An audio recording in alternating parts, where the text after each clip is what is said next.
नमस्कार श्रोताओं। क्या आपने कभी सोचा है कि हमारी इस प्यारी धरती पर दिन और रात कैसे होती है? सी और ओशन में टाइड्स कैसे आती हैं? हमारे चंदा मामा इतने चमकते क्यों हैं? बिजली गरजने की आवाज आती क्यों है? और ये बारिश के पानी की साइकिल बार बार कैसे चलती है? ऐसे कई सवालों का जवाब हम आपको RSVI के इस नए सेगमेंट में देंगे, जिसका नाम है हाउ सीरीज। तो आइए शुरू करते हैं। A spider is slow, but its web catches the fastest flies. जब भी हम जाले की बात सुनते हैं तो हमारे मन में सिर्फ एक ही चीज आती है, मकड़ी का जाला।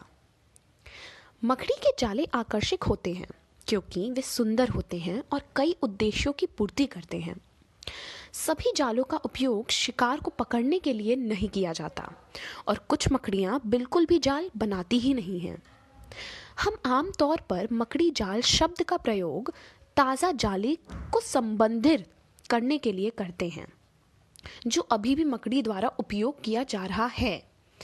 और मकड़ी का जाला शब्द पुराने और धूल भरे जाले को संदर्भित करने के लिए उपयोग किया जाता है, जिसमें वास्तव में मकड़ी अभी भी जीवित है। क्या आपने कभी सोचा है कि मकड़ियां जाला आखिर बनाती क्यों हैं? नहीं ना? चलिए साथ में समझते हैं।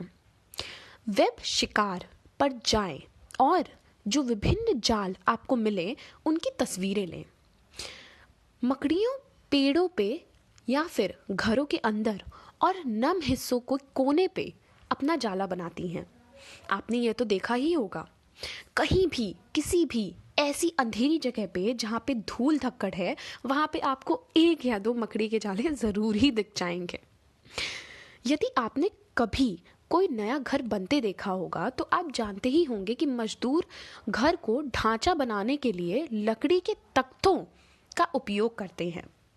मकड़ियां अपने जाले बनाने के लिए तख्तों के बजाय रेशम के धागों का निर्माण करती हैं। रेशम का उत्पादन रेशम ग्रंथियों में मकड़ी के स्पिनर नेट की मदद से किया जाता है। स्पिनर नेट विशेष अंग है जो मकड़ी को यह तय करने की अनुमति देते हैं कि उसे वेब के लिए किस प्रकार के धागों की आवश्यकता है। आपने रेशम के धागे को तो देखा ही होगा या फिर उसका नाम तो सुना ही होगा। रेशम के धागे मोटे या पतले, सूखे या चिपचिपे, मोतियों वाले या चिकने हो सकते हैं। मकड़ी अपना जाल बनाने के लिए जिन धागों का उपयोग करती है वे तरल के रूप में शुरू होते हैं, लेकिन वे हवा में जल्दी सूख जाते हैं। मकड़ी के जाले काफ़ी विस्तृत भी होते हैं, आपने यह महसूस ही किया होगा। मकड़ियाँ ऐसे जटिल जातिमयी पैटर्न बनाना कैसे सीखती हैं? क्या आपने यह कभी सोचा है? जाल बनाना तो बहुत ही कठिन काम है, यह हम सभी जानते हैं, परंतु मकड़ियाँ अपने जाल बनाती कैसे हैं आखिर? मकड़ियों के लिए सहज काम है वो, जिसका अर्थ है कि किसी को उन्हें यह सिखाने की ज़रूरत नहीं पड़ती है कि यह कैसे करना है। वे यह जानते हुए पैदा ही होती हैं। जब एक मकड़ी जाल बुनती है तो वह रेशम का धागा छोड़ती है। यह धागे को किसी वस्तु से जोड़ता है।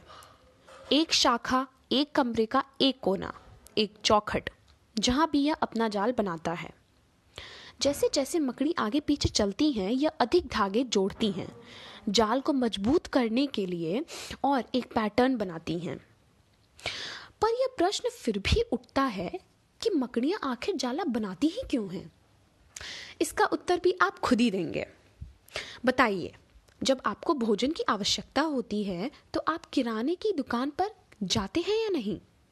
जब आप राशन खरीदने जाते हैं तो वह राशन आप क्यों खरीदते हैं? क्योंकि आपको भूख लगती है ना? उसी प्रकार जब मकड़ी भूखी होती है तो अपने जाल पर जाती है। मकड़ियों द्वारा जाल बुनने का मुख्य कारण अपना खाना पकड़ना होता है। जब कोई कीट जैसे मक्खी, मकड़ी के जाल में उड़ जाता है तो वह चिपचिपे धागों पर फंस जाता है। जब एक मकड़ी अपने जाल के चिपचिपे जाल में शिकार को पकड़ती है तो वह फंसे हुए कीट के पास पहुंचती है और जहर डालने के लिए अपने नुकीले दांतों का उपयोग करती है।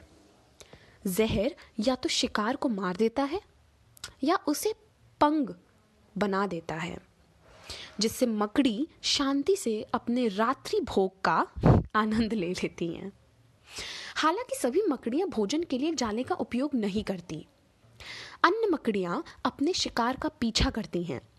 कुछ लोग चिपचिपा जाल भी बनाती हैं, जिसे वे अपने शिकार के काफ़ी करीब आने पर उस पर फेंक देती हैं। वेब बनाना कठिन काम है। मेरी आशा रहेगी कि आप भी इस काम को एक बार करके देखें।